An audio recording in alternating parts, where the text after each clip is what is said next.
As always, I learned a lot at this year's Podcast Movement Convention, and I'm going to share it with you today. And now, a look at this week in podcasting news. It's the Jag Show podcast. Welcome in. I'm John Gay. You'll notice I shortened the intro to this podcast. I talked to some listeners of the show at Podcast Movement, and the consensus was that while a bunch of artists saying my name sounds pretty cool, it really has nothing to do with podcast news. It's great for my ego, but that's about it. Also, after a week of networking and socializing, my voice isn't 100%, but going to try to make it through today. Podcast Movement started out with Kate Erickson of the successful podcast Entrepreneur on Fire. She talked about podcast workflow in 4 steps: idea, commitment, support, and plan. She also discussed tools like an application form for guests, an online scheduler, Google Alerts, and more. My big takeaway was the Google Alerts. If you find yourself coming up short on topic ideas for your podcast, use Google Alerts for the topic of your show. There's a link to Kate's workflow in today's show notes. The keynote we were all waiting for Wednesday morning, Tom Webster of Edison Research. People always ask, how can I grow my audience? What they should be asking, according to Tom, is why did it stop growing? And the reason is people stopped recommending your show. Recommendability. Know who you're here for and why they're here. Make the show easy to recommend. Master your craft, aka be recommendable. It's about getting people to share your content. Webster also bullish on soon-to-be-released Facebook audio tools. Facebook, as you may know, is still the biggest social media player, and among non-podcast listeners, it's even bigger. Think folks that might skew a little bit older, folks who aren't super tech-savvy. They're still on Facebook. So if Facebook users can get access to podcast content, that's going to be a growth opportunity for all of us. Tom Webster also says that in 2021, YouTube has become a major player in podcast discoverability. In fact, it's now third in terms of apps, behind Spotify at number 1, Apple at number 2. Now think about it. Google search still a dominant way to find a podcast. And Google owns YouTube. You've Googled something and seen YouTube results. So if your podcast is on YouTube and the description of the show is search engine optimized, you'll pop up in search results.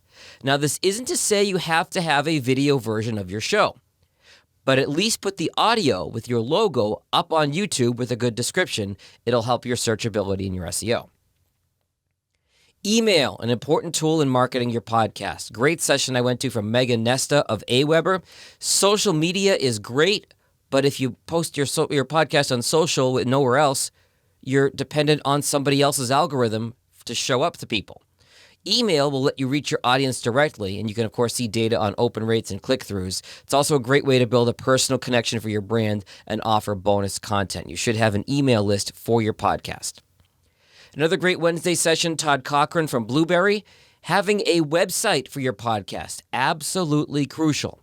Now, I caught Todd in the Starbucks line the next morning. He told me that you don't have to have a separate website for your show if it's a branded podcast and you're trying to direct people to your website, like I do. But if your show stands alone and it's its own entity, it needs its own website, not just the host website that you get from your podcast host, blah, blah, blah.simplecast.libsyn.blueberry, whatever it is, because you can actually be penalized for other shows on that same domain that aren't ranking as well. You need to have your own podcast website. However you do it, whether it's on your own website or through your podcast website, with Google search so big, search engine optimization, SEO, that is key. Todd's action items include having great episode titles and supporting show notes, making it easy to subscribe, contact, and listen, asking for reputable backlinks to your content from folks maybe that were on your show. Google loves backlinks. And making sure that your website is not just mobile friendly, but mobile first. It's got to show up well on a mobile device. People are consuming more and more web content on mobile as opposed to desktop at this point. As Wednesday wrapped up, I saw my buddy Jay Nachlis from Coleman Insights talking about using blue ocean strategy to find your podcast niche. If you don't know the blue ocean analogy, red ocean is where the sharks are looking for chum, but blue ocean, wide open with endless possibilities. So for example, your science podcast might have a lot of competition, but if you focus in on just chemistry, you'd be more unique. Jay's other analogy, there are podcasts about the Golden State Warriors, but none specifically about Steph Curry. If you niche down your podcast, you've got a greater chance of success. Thursday's opening keynoter was Shark Tank entrepreneur Mark Cuban. He and co-founder Fallon Fatemi, I think I'm saying that right, were talking about their Fireside platform. Now, the idea behind Fireside is that you'll get better real-time analytics than podcast hosts. But I gotta say, the whole session turned into an infomercial, real turnoff, where Fallon and Mark kind of became pigeons, and they made podcasting their park bench. This is in front of an audience of podcasters. Read the room, guys. Not only did you shamelessly plug your new adventure, you insulted your audience in the process. Probably even less likely to check out Fireside now. I was not alone, also from people talking to in the hallway. Very poorly received. On the flip side, my highlight Thursday was Rob Walsh from Libsyn and his annual, "Yes, that marketing advice for your podcast is BS." His 2021 version, very informative, a lot of takeaways here. Now, I've spent a lot of time dunking on Apple Podcasts in this show in recent weeks, but according to Libsyn stats from Rob, they are still far and away number one for podcast consumption. And part of the reason is there's 120 different podcast apps that pull from Apple. So while Spotify is spending money grabbing headlines and is, in my opinion, a better user experience, Apple is still king. Your podcast has to be on Apple Podcasts. Now, when you start a podcast, it might be intimidating when you hear that there are now 2.3 million podcasts out there. Well, guess what? The number of active shows, declining. Of those 2.3 million shows, only 322,000 have done at least 10 episodes and are still actively creating content. That is only 14% of the whole ecosystem. Your competition, not as stiff as you might think.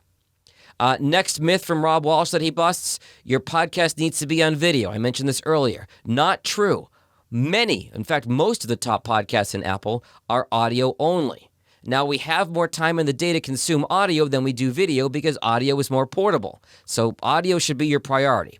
Now, again, good to have a presence on YouTube, but that can be as simple as just uploading your audio with a logo. Be on YouTube, but you don't necessarily have to have video of your show. Rob also had some best practices to share from Apple Podcasts. Number one, the first 30 seconds of your most recent episode are your most important. That's what someone's going to hear first. Also, don't worry about picking a third category in Apple. 2 is fine. The third is not as important. Make sure you fill out your copyright field and your content rating. That's whether you're explicit or not. Those are very important to Apple. And while you can swear in your show, don't swear in your title or your description. Apple's bots can boot you for that. Submit your trailer to Apple Podcasts 30 days prior to your show's launch, if possible. It's rare that it's going to take that long for Apple to list you, but if you're planning a marketing campaign around launching your show, you want to be sure that that show exists before you promote it. Also, I've said this before, I can't say it enough. I'm so glad Rob mentioned this. Ratings and reviews do not matter. This isn't Yelp. This isn't TripAdvisor. Yes, they're great for your ego. They're positive reinforcement, but it has nothing to do with ranking on Apple charts. The best way to grow your show is to get people to follow it. Don't say subscribe, say follow as long as it's free, and then recommend it to friends. To be successful, you need both good content and good interaction. And finally, I hadn't really thought about this a lot, but Rob was really passionate about privacy. Yes, your IP address is personally identifiable information. That's why we're seeing restrictions on collecting IP addresses from groups in Europe, California, Colorado. More regulations are going to come. And this is likely going to have an effect on dynamic ad insertion going forward, targeting your listeners based on where they're listening or their interests. Think about it. This privacy thing is a big deal. If a potential employer or a foreign government could see which podcast you search for or listen to, that is potentially very, very dangerous. So really good point from Rob there. I'm glad he brought it up. You know who commands more revenue than all of podcasting without knowing their users' IP addresses? The Super Bowl.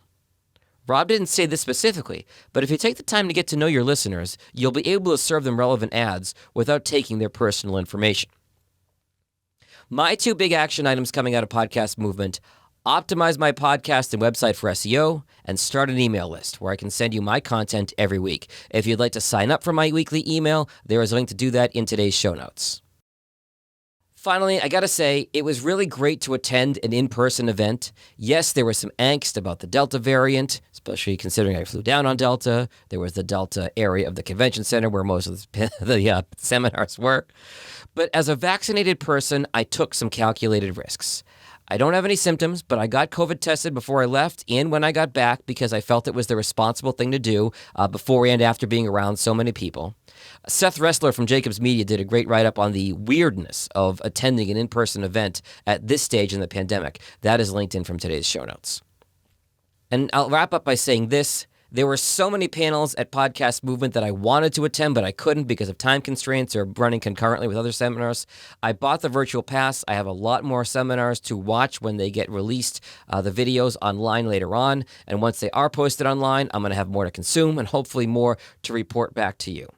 As always, if you need help with your podcast, you can find me at jagindetroit.com. And again, as I learned to say this week, don't worry about ratings and reviews. If you think this content was good, please share it with somebody you know. Until next time, stay healthy and stay safe. Later. If you like what you just heard, share The Jag Show with someone else who's interested in podcasts.